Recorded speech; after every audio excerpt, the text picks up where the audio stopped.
thank you so much for joining us. I know that there are a lot of questions. I'm going to get right into some of the hot topics that we have had today. So I'm a clinician in the field, and I have a patient, Ann Alice, and my patient's recertification is due. And so, of course, this patient has not had a start of care under the new system. They're under the old system. But anything January 13th and going forward is a part of the new Medicare conditions of participation. So what's going to happen is when I go into this Oasis to complete this Oasis, it's quite different from that of the current start of care.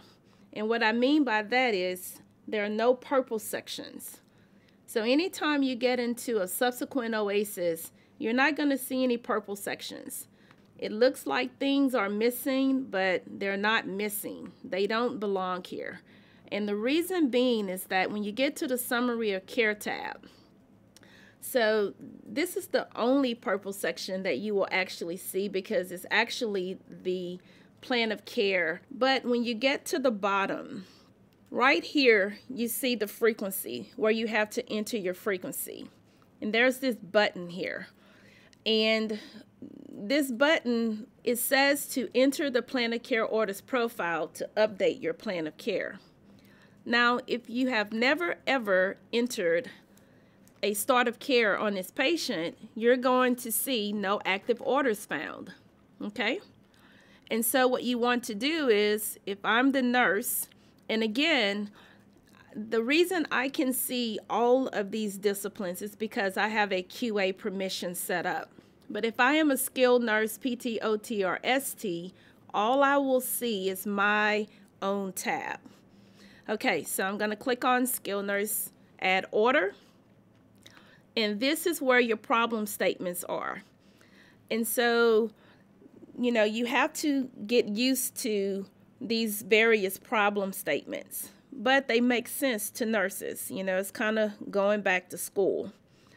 And so you have here, you know, alteration in comfort, if that is what your patient, the problem is. This information, once you click it on, it looks exactly like the information that you see in the start of care. So I would simply individualize this plan of care to my patient, but for the sake of time, I'm just going to click on the various options. Here are my goals. I have to type in the goals and the information that belong there. My medical necessity, if I have one. And if I want to, I can enter a homebound statement here, and then I'm going to save that information. But if I want to go on to the next problem, I'll save and exit. And as you can see, it updates my information right here. And if I want to enter my next problem, again, you know, we talk a lot about the different problems that the patient may have. And so you're able to enter that information here. Okay? Now, I'm going to get out of here because I want to show you something else. Let's say I am going to recertify a patient that I have a start of care for. And as you can see, this patient has a start of care in the system. What I'm able to do is when I go to the recertification and I go to the summary of care tab, at the bottom of this summary of care tab, here's my plan of care profile. And so as you can see, all of the orders that would have been entered for my patient during this episode of care, all of those orders will be here. So I could simply say, you know, this wound healed, and so that goal is met. My patient doesn't have that problem anymore. Maybe they have a problem with their medication management, so I'm going to leave that there. But I have some new orders for these labs here, so I'm just going to simply change those orders to the orders that the doctor has given. and I'm going to update there. And then if there is a new order, which there would need to be a new order, say my patient had an exacerbation of CHF, then all I have to do is individualize this plan of care. I'm going to indicate that I'm teaching them about CHF, and I need a goal. I'm going to individualize the goal. Medical necessity, they didn't come out of the hospital, so for me, medical necessity would be an acute exacerbation of CHF. I'm going to enter that information there. And then I'm going to have whatever my homebound status is. Save and exit. And then that information would be here. Now, other functionality that you guys will see is that you will not be able to open up notes in the future. And the reason being is, let's say that I just opened up this note and, you know, it's way in the future. Now the plan of care is totally messed up. So whenever someone is opening up the note in the clinical notes, they won't see current information. So there's no way we can allow notes to be opened in the future, especially with our wound management solution, because everything is date driven. If you've had the time to really study the conditions of participation, then you understand this concept of interventions and why things are so tight. If you haven't, trust me, we have been living and breathing Medicare COPs for over a year. And a lot of these things also in the Medicare COPs are things that we should have been doing all along. And Medicare is just now putting their foot down and saying, hey, we want to see quality of care, we want to see the patient population getting better, and we want to reduce costs. So you have to have good reasons for seeing patients, and you have to be able to demonstrate that they actually have a medical necessity to do that. Okay, so I'm going to get into some of the questions. The first question is, on the new orders, where do we write a correction to an order we had previously written? Okay, thank you for that question. I'm going to show you. Okay, so, you know, unfortunately, when orders are open, anything that's open or done after the 13th is being affected by the new forms and information. And so we do have a workaround for the orders. And I will give you an example. Okay, here's a physician order that was written on January 1st. Now, this is one that I've already done. And basically what I had to do was, let's say I read this order and I like what was here. I'm going to simply approve it and there's no problem. But this box is hidden on our new orders right now. So if you go to the edit mode, you won't be able to see it. So what you will have to do if you want to edit is you're going to have to copy it and then you're going to have to paste it. And so you would have to open up the supply manager button,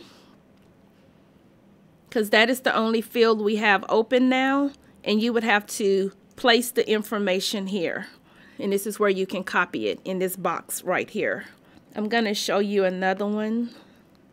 If you open up the physician order and you're here, press copy. And then when you hit edit and you come into the order, there are no boxes open. So you can click on the supply manager box. The frequency is there, so the frequency will pull over. But if you typed in information, the information won't be there. You know, we still have the effective, you know, from week, and we have all the information for typing in the disciplines, but the text box is hidden right now, and we are going to open up that box. But this is just a workaround for you guys for right now. You know, when you go into create a new order, So if I go to this patient and I click on plan of care summary, okay, this patient does not have a plan of care summary because there's no new Oasis created in order to have a plan of care summary. You cannot create a plan of care summary until you have a new plan of care that is approved out of QA. Once it's approved out of QA, then you will have a plan of care summary. So this is what happens when you go to enter a new order for a patient that does not have a plan of care summary. When you go in and you enter this information here, and you have to enter a time. If you click on plan of care orders, you will not have any orders here. And so what you can do, this is January, so it's really not going to let me create this order. But what I want you to know is you can click on the supply manager and you can still free text all of your orders here in the supply manager. But for any Oasis that's been created January 13th and after, if you do not go through the plan of care orders and enter your orders, they will not flow to the plan of care summary. So let me show you what I'm talking about. I have this patient, Joseph. Joseph, if you look here, he has a plan of care that was created January 13th, and an Oasis is done as well. He has PT and nursing services, so here you're able to see the skilled nursing orders, and you're also able to see the PT orders. Okay? Now, if I want to add any new orders to the plan of care, and I create a new order, let me select an episode, and I click on plan of care orders, I'm going to get the plan of care orders profile. If I'm a nurse, I will only see nursing, and I can add or delete. If I am a therapist, a PT, I'll only see my PT orders, and I can add or delete. But let's say I'm a nurse and I want to enter a lab, then I will be able to come here and I can change this order. I actually could have done that from the front screen as well, but I just wanted to show you you can do it from here as well. And you can enter the date. And if the doctor wants a UA, you can put that information here as well. We're going to save and exit. And because I didn't put in a time or a summary, it didn't populate my information. And I'm going to come back here. And unfortunately, I'm going to have to add my interventions again.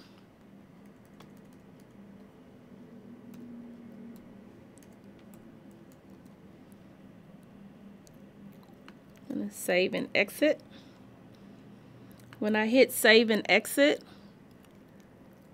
then my order is created. I thought I hit saved, but it didn't, so for right now I'm going to have to write it out. Sign it. And then we're going to create the order. Okay.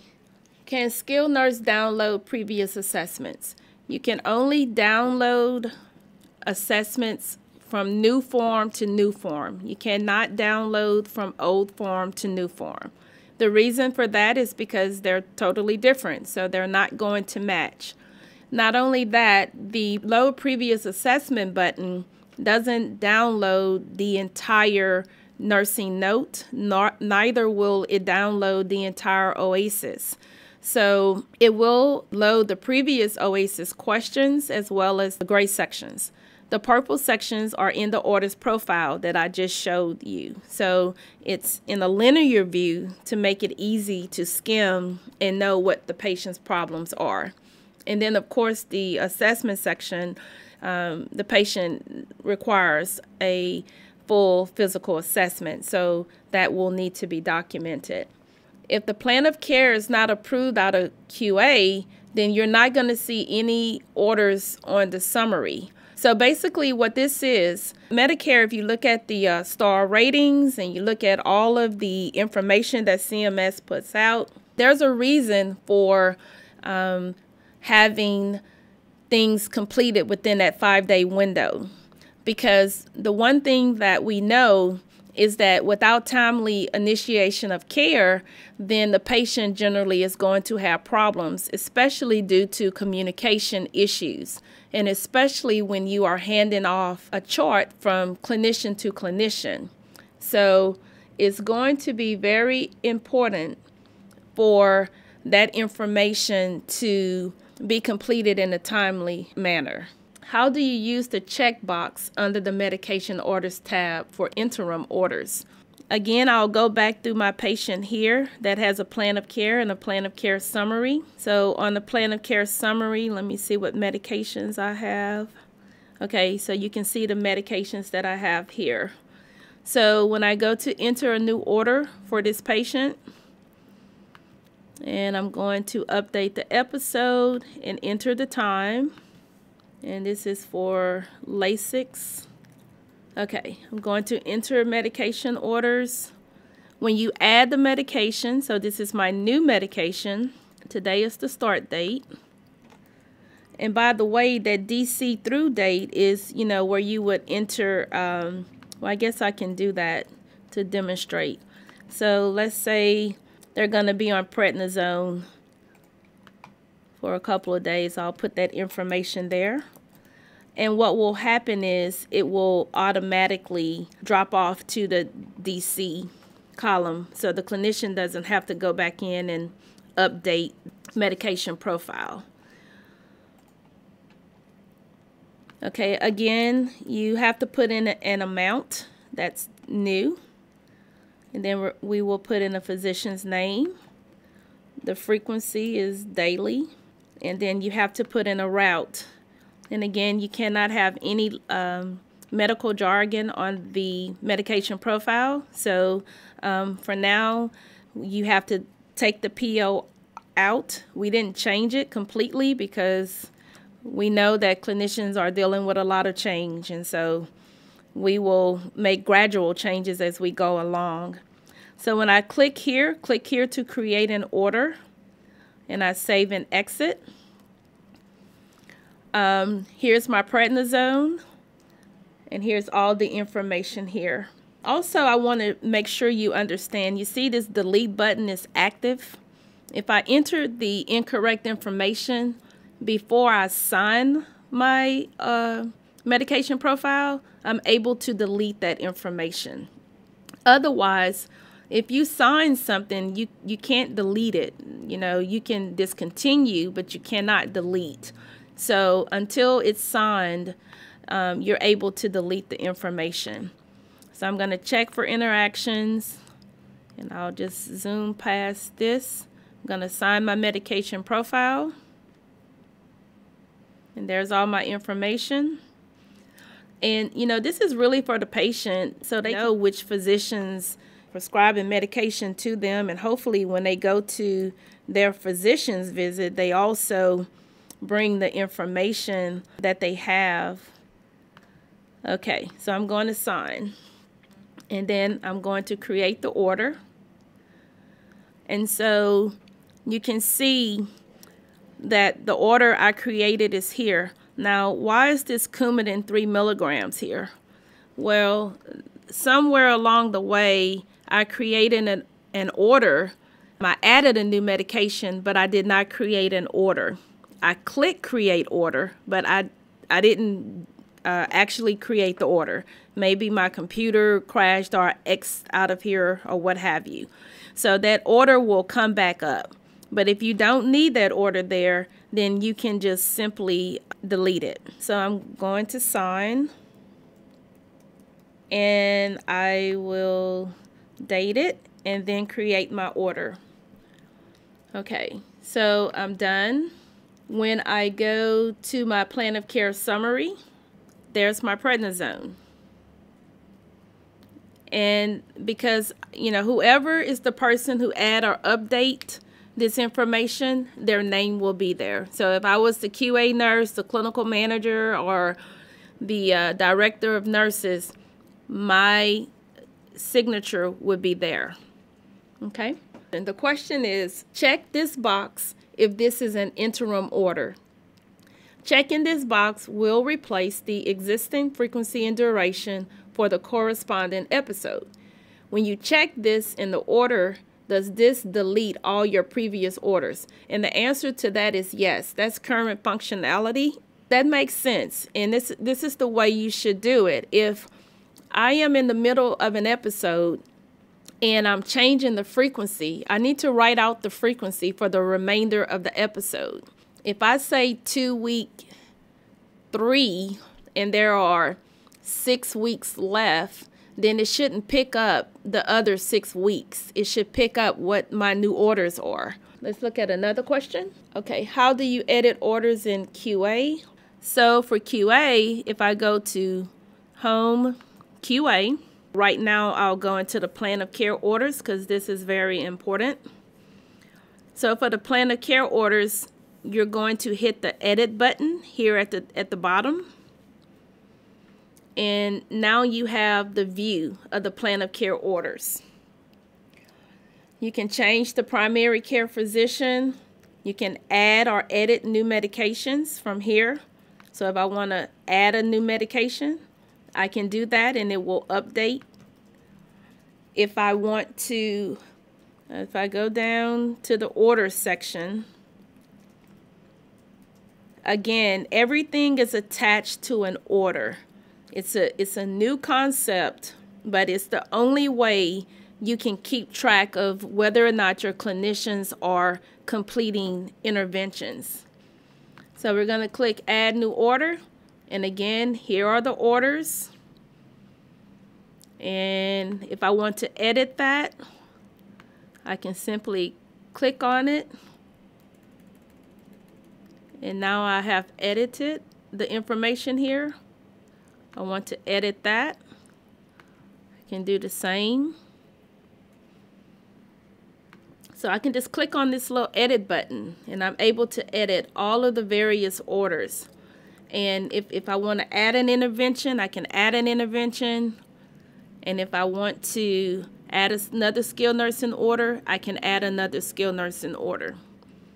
So again, it's the same process over and over. So you don't have to learn a lot of functionality. And as you can see, my skilled nurse updated. So you don't see the 1A and 1B that was here. Okay.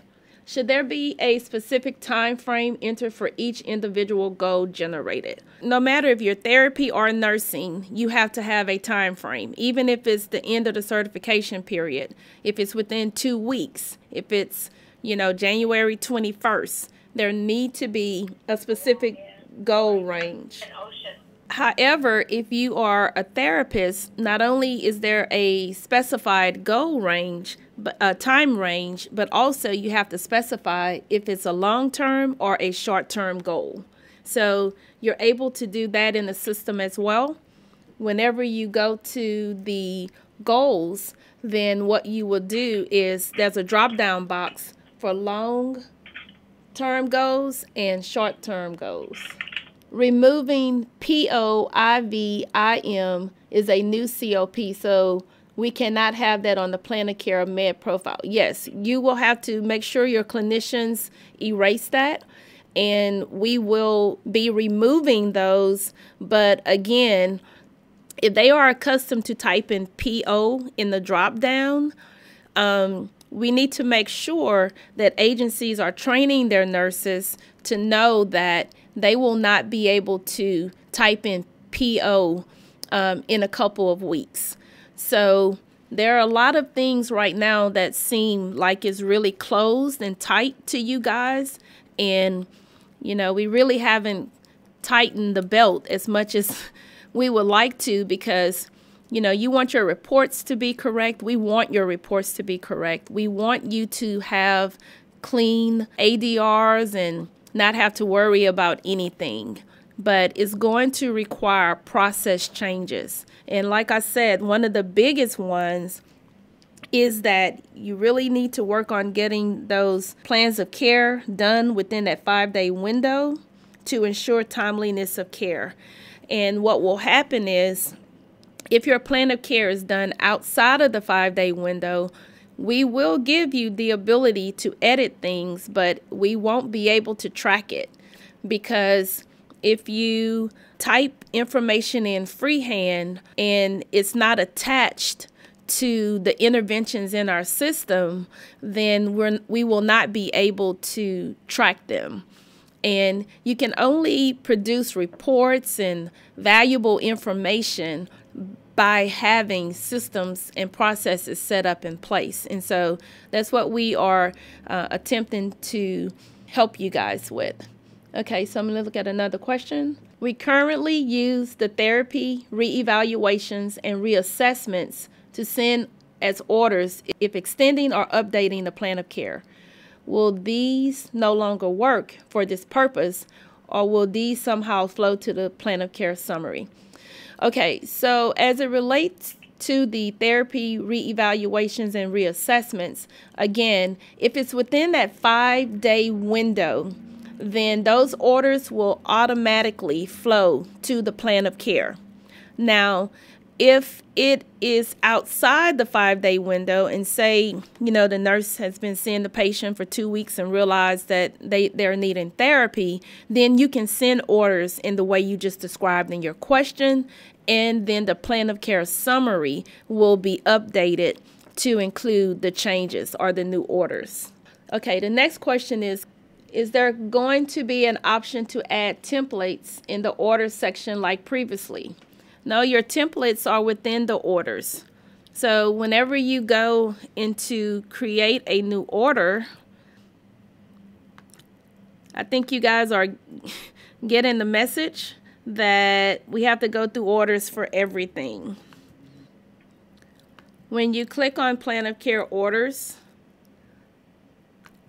if you want something different, then you have to, the templates are here. So let's say we're in the wound section. Additional integumentary orders. This is throughout for everything. It could be goals, homebound status, for every single problem in the system. If you have your own templates, then you can go and choose the information and it will populate right there in the order. But you have to have an order for everything. The orders must be tracked. Okay, long-standing medications. Does Oasis date need to be entered and drop down unchanged, or just long-standing and unchanged? Well, that's really going to depend on a couple of things: your intermediary, your policies and procedures, and your accrediting body. So for some people, it's okay, especially if you don't have an accrediting body. A lot of people may get away with just putting long-standing orders. Some MACs may call you out on that, because even if you go back to the beginning of the year that they started the medication, you're able to put in, I think it's the 0101, and then the year. You're able to do that. If you put in long-standing, then no date will generate, and the medication will just be listed as unchanged. And I don't think too many people have a problem with that, but again, you need to refer to your policies and procedures. How do we add orders we received from the physician? Is there a place to attach a scan so it will show up in the care plan?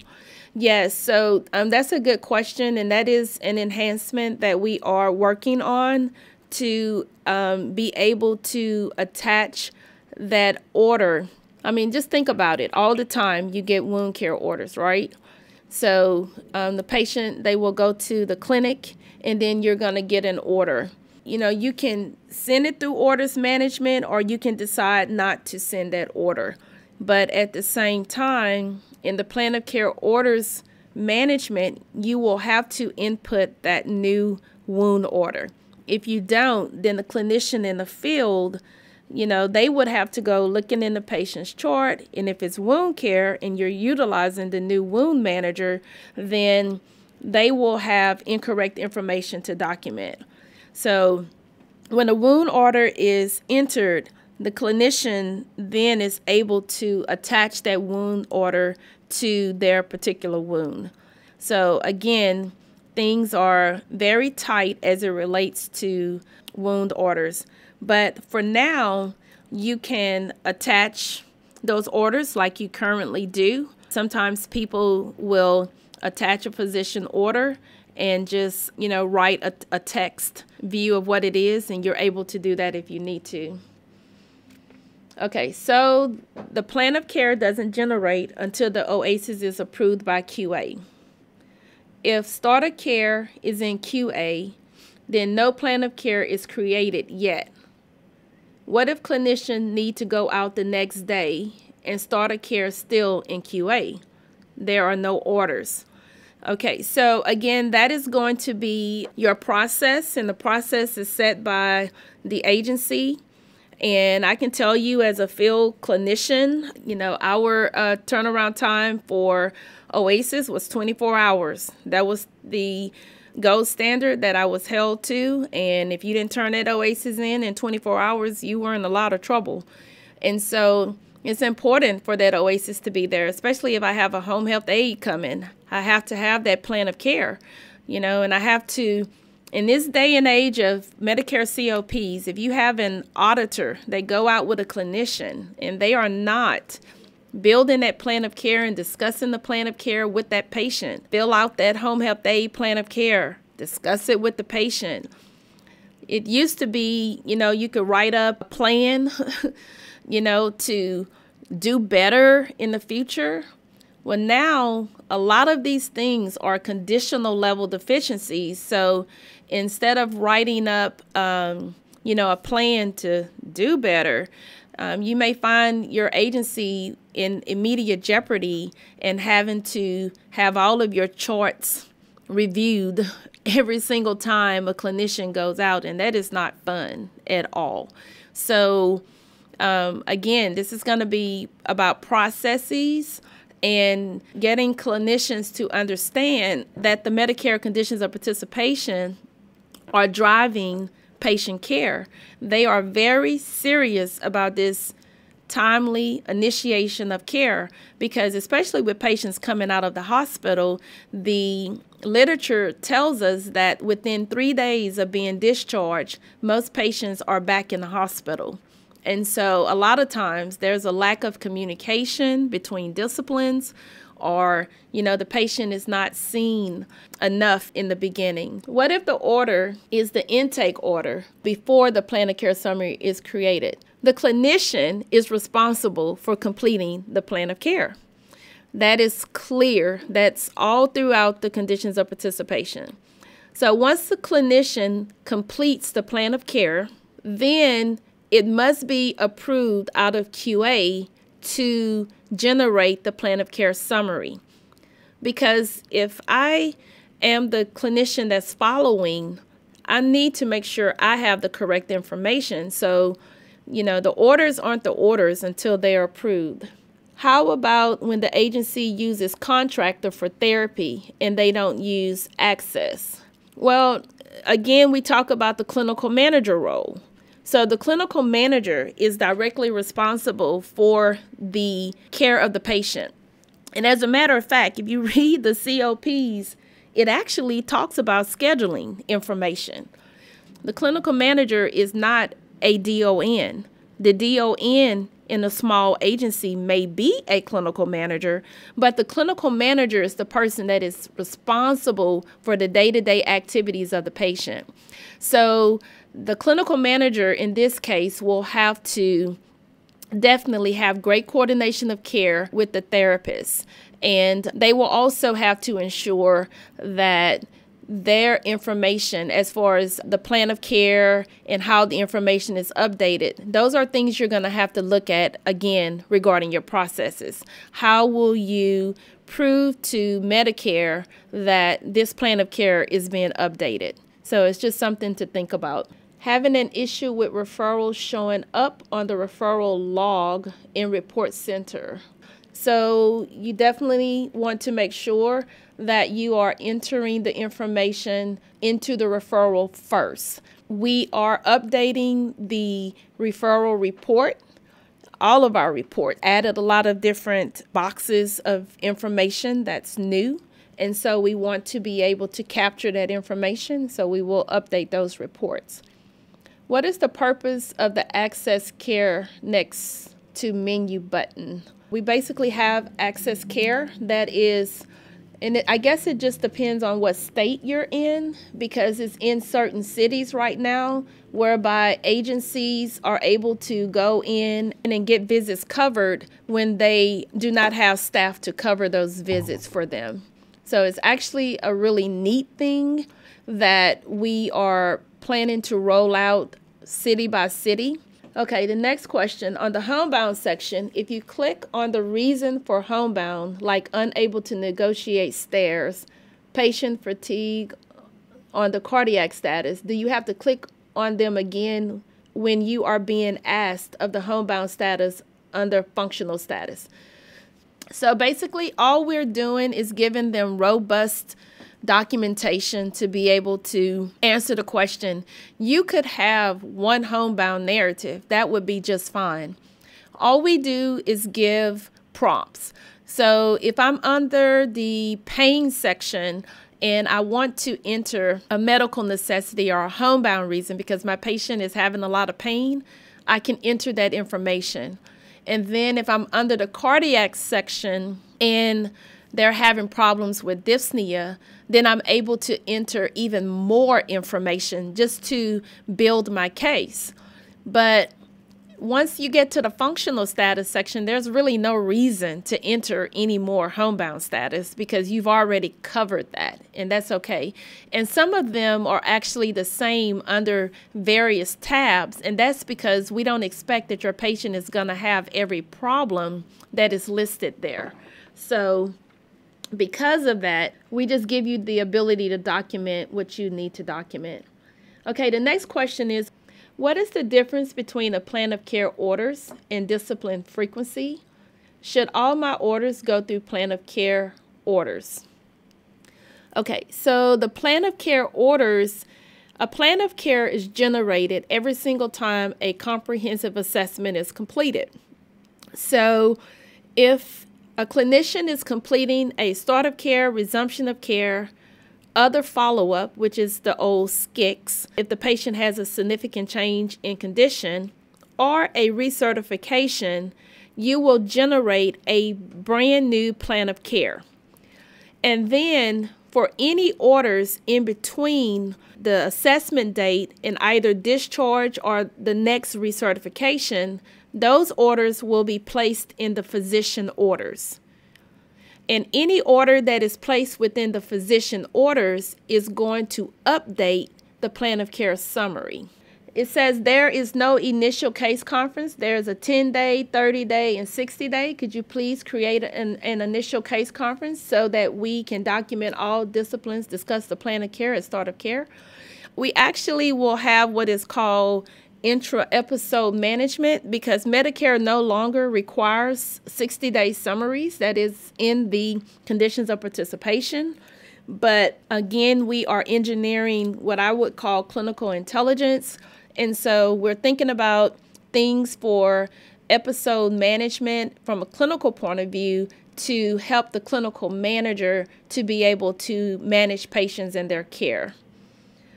Okay, and I have to answer this last question. Why on diagnosis is there no dates of exacerbation or onsets?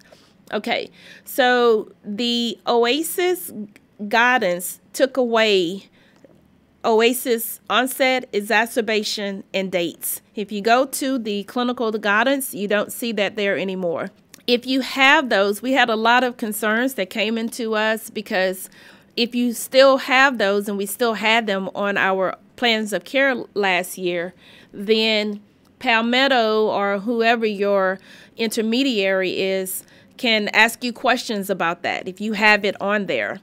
And so I did notice last month that Medicare put out a sample Oasis, and they said it's a sample. So we will monitor this date situation, and if it changes, we will definitely change. But the guidance from the 2018 guidelines for Oasis documentation removed those entities, so we don't have to worry about those for right now. We will put the questions in the Help Center. So if you go up here to Help Center and you click on Support and Training in Help Center, you're going to go into AgencyCore, and here are the Medicare conditions of participation, and we have a lot of information here. And then we will be uploading our FAQs, look at some of the training videos that we actually did for the Oasis. You can look at a lot of information here. Okay, thank you so much for your time. And, if you have any further questions, we will be more than happy to answer them. Again, as I said, I know this is a hard transition. Everything will be okay. All right, thank you.